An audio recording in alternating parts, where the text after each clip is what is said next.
Laidą remia Kaparol.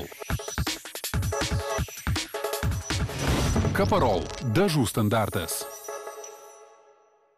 Šiltinant daugiabučius namus pasitaiko klaidų, dėl kurių gali atsirasti trūkių fasade, išblukti spalvos. Specialistų patarimai, kaip tinkamai įsirengti šiltinimo sistemas. Šiandien renovuojama vis daugiau daugiabučių namų, tačiau šiltinant fasadus neretai padaroma klaidų, dėl kurių gali nukentėti šiltinimo sistemų ilgamžiškumas ir kokybė. Ir būna kartais straipsniai laikraščiuose, kad apšiltino, paskaičiau, kad mokėsim tiek už šildymą, bet mokame kažkodėl daugiau. Tai reiškia, ten galima spėti, kad ten padaryta kažkokie technologiniai pažeidimai ir dėl to mūsų pinigai išgaruoja per kažkurias nesandarias vietas. Viena iš šiltinimo klaidų, kai netinkamai paruošiamas pagrindas, ant kurio bus klijuojamos šiltinimo sistemos.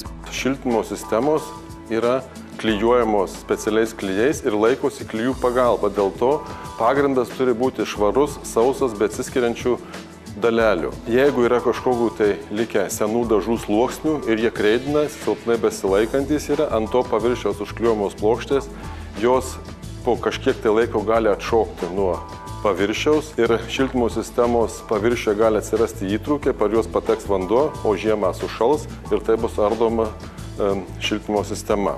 Jei fasadas yra kreivas, jį pirmiausiai reikėtų išlyginti, o tik po to klijuoti šiltinimo sistemas, o ne atvirkščiai, plokštėmis bandyti išlyginti kreivą fasadą. Klijuojama turi būti rumbų ir taškų metodu, tai yra plokštė tepama klijais perimetru 5 cm pločio juosta ir 3 delno dydžio gumulai per vidurį.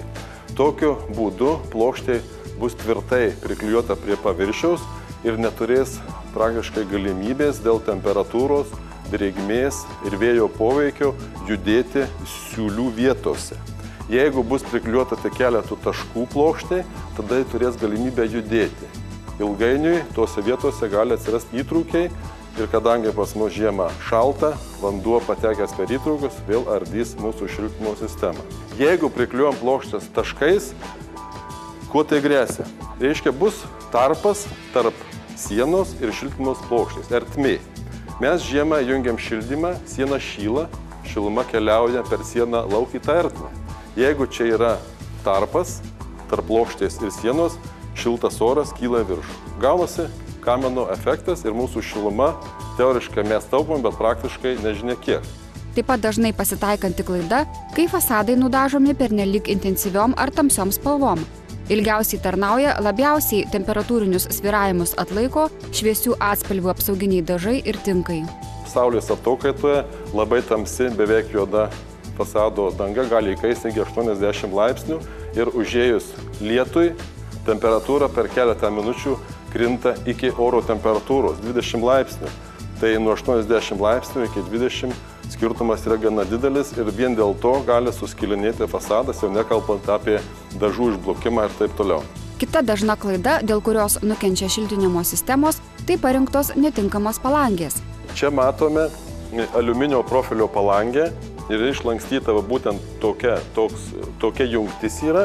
Jinai yra sugalvota ne šiaip savo prirašoma už stalo, bet padiktuota ilgametės patirties. Šitos palangės forma yra patikima tuo, kad jeigu bėga vanduo lango paviršiumi, patenka ant šitos palangės, jisai atsiremia į šitą nutekėjimo griovelį ir nuvedama žemyn.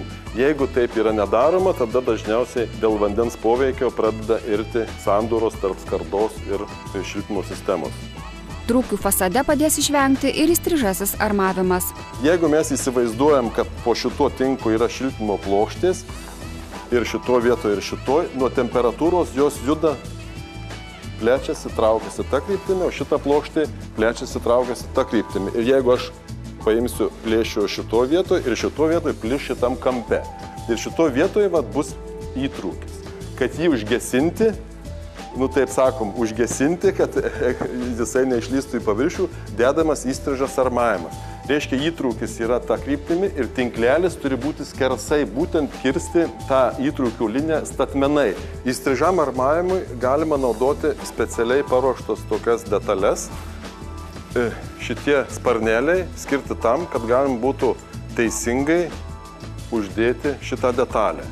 taip pat šiltinant ypatingai visuomeninius pastatus, naudojamos tvirtos specialios šiltinimo medžiagos.